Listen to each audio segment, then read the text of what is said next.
Le ciel gronde. Gabriel, Sédou et la femme avec l'enfant sont figés, le souffle court. Les traqueurs impériaux cessent soudain de tirer, leur visière tournée vers le ciel. Un bruit sourd, presque trop puissant pour être réel, fait vibrer l'air. Quelque chose descend.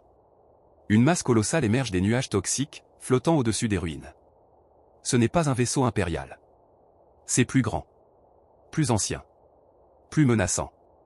Ses contours sont flous, comme si la structure défiait la logique. Son métal est noir, vivant, pulsant sous une lumière étrange. Un murmure se propage dans le vent. Pas une voix. Pas un son humain. Une présence. Gabriel sent son corps se raidir. Un frisson glacé court sur sa peau. Il n'a jamais vu ça. Personne n'a jamais vu ça.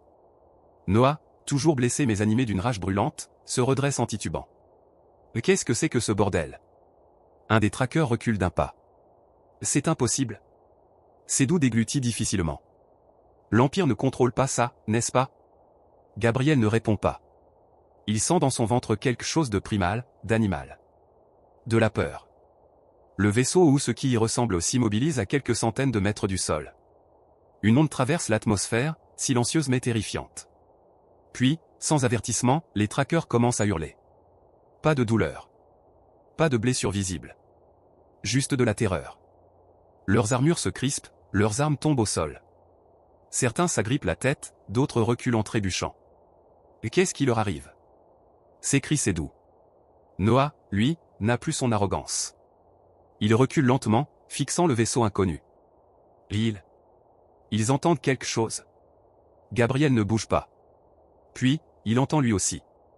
Une voix. Une voix qui ne vient pas du ciel, ni du sol. Une voix qui parle dans son esprit. Nous vous avons trouvé. Son souffle se coupe. Il n'a pas rêvé. Il l'a entendu. Clairement. Le regard de Sédou se perd dans le vide. Je l'entends aussi. La femme serre son enfant contre elle, chuchotant des prières dans une langue inconnue.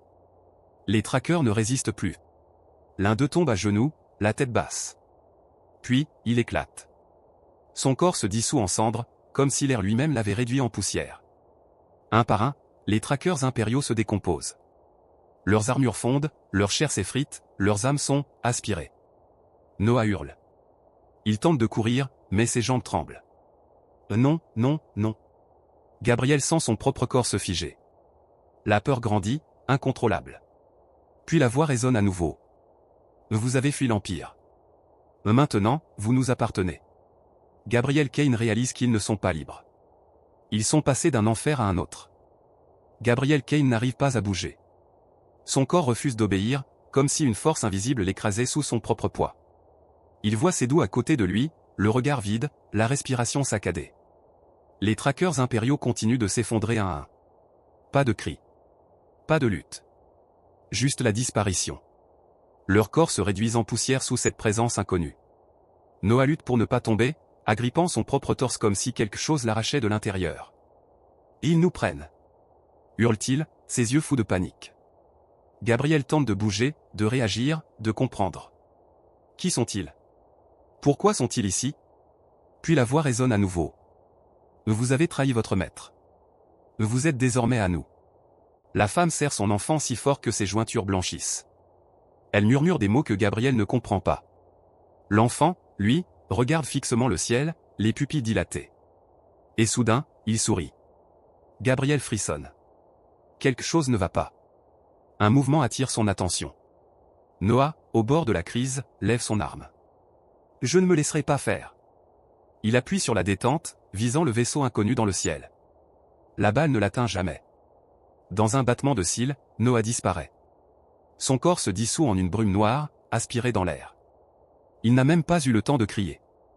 Gabriel se fige. Sédou recule, terrifié. Ils l'ont pris, balbutie-t-il. Gabriel sent une sueur froide couler le long de sa colonne vertébrale. Ils ne tuent pas. Ils absorbent. Puis une autre voix s'élève. Une voix humaine. Courez. Tout le monde se retourne. Au sommet d'une ruine effondrée, une silhouette se tient debout. Un homme. Grand, vêtu d'une armure étrange, ni impériale, ni alien. Son visage est caché sous un masque métallique, et un fusil massif repose sur son épaule. Courez si vous voulez vivre. Gabriel ne réfléchit pas. Il attrape Sédou et la femme par le bras. On bouge.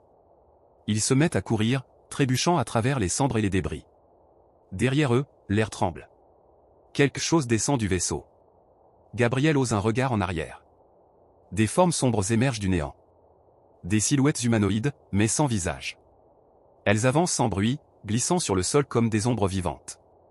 Sédou hurle en voyant l'une d'elles tendre la main vers lui. Et Gabriel. L'homme masqué ouvre le feu. Une détonation assourdissante retentit.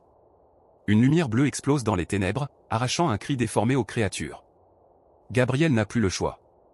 Il serre les dents et court plus vite que jamais. La fuite commence. Gabriel court. Ses jambes brûlent, son souffle est court, mais il ne s'arrête pas. Derrière lui, Sédou trébuche et se rattrape de justesse, la femme serre son enfant contre elle en essayant de suivre le rythme. L'homme masqué recharge son fusil et tire à nouveau, une lumière bleue éclatant dans l'obscurité. Les créatures sans visage reculent, mais seulement pour quelques secondes. Elles ne ressentent pas la douleur. Elles ne s'arrêtent jamais. Gabriel lance un regard vers leur mystérieux sauveur. « Et qui êtes-vous » crie-t-il en esquivant un débris. L'homme ne répond pas immédiatement. Il se contente de courir avec eux, gardant toujours un œil sur les ombres mouvantes derrière eux. Moins de questions, plus de vitesse. Un hurlement inhumain résonne derrière eux. Gabriel jette un rapide coup d'œil. Les créatures s'adaptent. Elles glissent plus vite sur le sol, leur démarche se fluidifie, comme si elles comprenaient comment traquer leur proie. On va jamais y arriver. Panique Sédou, sa respiration saccadée. L'homme masqué fait un geste rapide et pointe un passage étroit entre deux bâtiments effondrés. Là-dedans. Gabriel ne discute pas. Il s'engouffre dans l'étroit passage, se faufilant entre les décombres.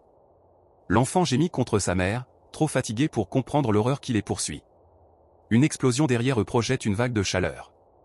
Une des créatures a frappé le sol avec une force surhumaine, pulvérisant les pierres. Gabriel sent son cœur s'emballer. Elles sont de plus en plus rapides. Ils émergent enfin sur une ancienne voie métallique. D'anciens rails rouillés serpentent jusqu'à une ouverture béante dans le sol, une bouche de tunnel enfoncée dans l'obscurité. L'homme masqué pointe le tunnel du doigt. « Descendez. » Sédou hésite. « Dans ce trou ? Et si c'est un piège ?» Gabriel attrape Sédou par le col et le pousse vers l'entrée. « Si on reste ici, on est mort. » Sédou serre les dents et saute dans l'obscurité. La femme suit, serrant l'enfant contre elle. Gabriel fait un dernier regard vers les créatures. Elles les ont presque rattrapées. L'homme masqué lui tend la main. « Saute, maintenant. » Gabriel ne réfléchit plus. Il plonge dans l'obscurité du tunnel. Un instant plus tard, l'homme masqué saute après lui. Le sol tremble. Quelque chose d'énorme vient de frapper la surface. Gabriel roule sur lui-même et tente de reprendre son souffle. « Bon. On est en sécurité ?» demande Sédou, haletant. Un rire rauque s'échappe du masque de l'inconnu. « Non. » Gabriel se redresse. « Mais qu'est-ce que c'était, là-haut ? Ces choses ?» L'homme masqué se rapproche, son regard froid traversant son masque métallique. « L'Empire ne vous l'a jamais dit ?» Gabriel sent un frisson le parcourir. « Il dit quoi ?» L'homme s'agenouille, posant son fusil contre son genou. « Que l'Empire n'est pas le seul à régner sur cette galaxie. » Silence. Sédou secoue la tête, confus. « Mais, on a conquis tous les mondes connus. » L'homme masqué le coupe. « Les mondes connus. Mais il y en a d'autres. » Il se tourne vers Gabriel. « Et vous venez de marcher sur le territoire de quelque chose qui ne tolère pas les intrus. » Un grincement résonne dans le tunnel, lointain, mais sinistre. L'homme se lève. « Ils nous ont suivis. » Gabriel Kane comprend alors. Ils ne sont pas en fuite. Ils sont en chasse. Un grincement sinistre résonne dans les profondeurs du tunnel. Ce n'est pas un bruit mécanique, ni un écho métallique des structures effondrées. C'est vivant. Gabriel Kane sent un frisson parcourir sa colonne vertébrale. « Et ils nous ont suivis ?» murmure Sédou, la voix tremblante. L'homme masqué lève son arme, scrutant l'obscurité devant eux. « Ils ne vous laisseront jamais partir. » La femme serre son enfant contre elle, reculant instinctivement contre la paroi du tunnel. L'enfant ne pleure pas, mais son regard est figé sur quelque chose que personne d'autre ne voit. Gabriel inspire profondément, essayant d'analyser la situation. Ils ne peuvent pas retourner à la surface. Les traqueurs sont peut-être morts, mais l'Empire sait déjà qu'ils ont trahi. Et maintenant, ces créatures sont sur leurs traces. On continue d'avancer, dit-il fermement. Sédou hoche la tête, même si ses jambes tremblent. L'homme masqué les observe un instant, puis se met en marche sans un mot. Il progresse lentement dans l'obscurité. L'air est lourd, chargé d'humidité et d'une odeur rance, comme si quelque chose pourrissait depuis des siècles dans ces tunnels. « C'est quoi cet endroit » murmure Sédou. L'homme masqué répond sans se retourner. Les anciennes infrastructures de Velkhari. Avant que l'Empire ne bombarde tout, cette planète était vivante. Gabriel fronce les sourcils. Vivante ? Pas comme vous l'entendez. Il continue d'avancer, mais Gabriel sent une tension croissante. Quelque chose les observe. Puis, l'enfant parle pour la première fois. Et ils sont là. Tout le monde s'arrête net.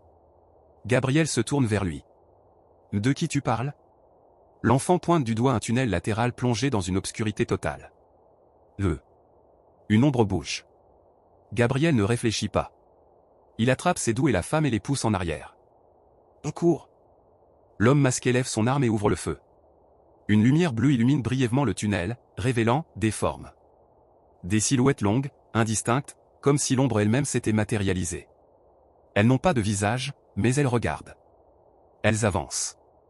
Le groupe se précipite dans une galerie latérale, leurs pas résonnant comme des battements de cœur frénétiques. Il y a une sortie quelque part ? Hurle Gabriel. L'homme masqué grogne. Peut-être.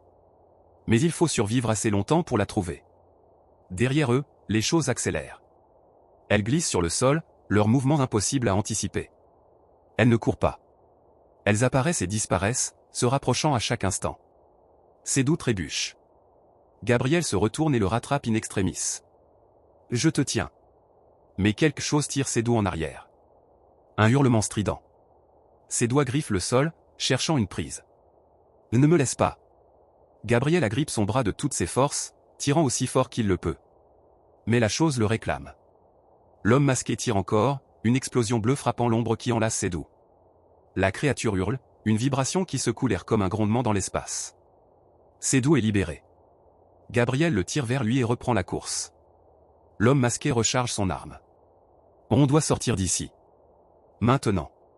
Ils tournent un couloir, et enfin, ils aperçoivent une lumière. Un souffle d'espoir traverse le groupe. Mais lorsqu'ils atteignent l'ouverture, ils ne sont pas seuls. Des silhouettes se tiennent dans la lumière, armées jusqu'aux dents. Pas des soldats de l'Empire. D'autres survivants. Et ils ne sont pas sûrs d'être des alliés. Gabriel serra son arme, observant les silhouettes devant lui. Ils n'étaient plus seuls, mais cela ne signifiait pas qu'ils étaient en sécurité. Sédou, haletant, jeta un regard inquiet à Gabriel. La femme tenait son enfant contre elle, ses yeux remplis d'un mélange d'espoir et de crainte. L'homme masqué ne baissa pas son fusil. Derrière eux, les ombres continuaient d'approcher, silencieuses, insaisissables. Devant eux, ces survivants inconnus. Alliés ou menaces. Le choix devait être fait. Gabriel Kane inspira profondément. Ils avaient fui l'Empire. Ils avaient échappé aux traqueurs. Mais maintenant, ils venaient d'entrer dans un territoire encore plus dangereux. Et il n'y avait plus de retour en arrière.